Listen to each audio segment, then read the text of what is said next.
তথ্যর অবাধ প্রবাহ এখানে অপরাধ নির্মূলে অনেক বেশি সহায়ক। এটা হলো একটা। আর আজকে আমি তেমন বেশি কথা বলবো না, আমি আজকে আপনাদের পয়েন্টস মানে অনেক গুরুত্বপূর্ণ পয়েন্ট চলে আসছে। আর পুলিশিং ওভারঅল একই রকম চিত্র সারা বাংলাদেশ ব্যাপী, কমন কিছু সমস্যা আছে। 80% মোটামুটি সারা বাংলাদেশে একই, 20% অঞ্চলভেদে ভেরিয়েশন হয়। আমি আপনাদের কাছ থেকে সহযোগিতা চাই, শতভাগ সহযোগিতা চাই। আর নোয়াখালী অত্যন্ত ঐতিহ্যবাহী একটা জেলা, পুরাতন জেলা।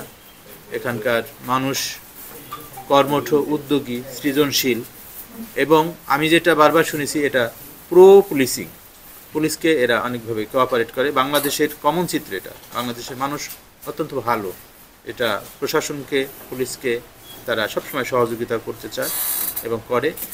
সানবিট সব দিবে সামাল, সানবিট ম্যাজিক প্রেস ডিশওয়াশিং এর মাথা ঘোরানো সলিউশন। আমি এটা আমার চাকরি জীবনে পেয়ে এসেছি। আমি আপনাদের সমাজের সর্বস্তরের জনগণের সহযোগিতা চাই, এবং আমার পক্ষ থেকে, আমার টিমের পক্ষ থেকে, পুলিশিংয়ের পক্ষ থেকে নোয়াখালীর জন্য যতটা করা সম্ভব ততটা করার চেষ্টা করব, সাধ্যের মধ্যে।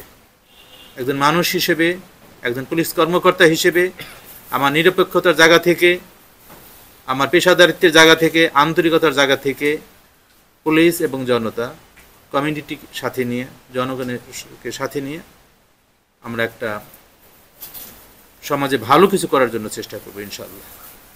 আমি আগামীতে আপনাদের সাথে আবারও কথা হবে, দেখা হবে। আপনাদের সকলের সুখ সমৃদ্ধি কামনা করি, আমরা একসঙ্গে কাজ করব সেই প্রত্যাশা করে আজকের মতো এখানে আমি বিদায় নিচ্ছি।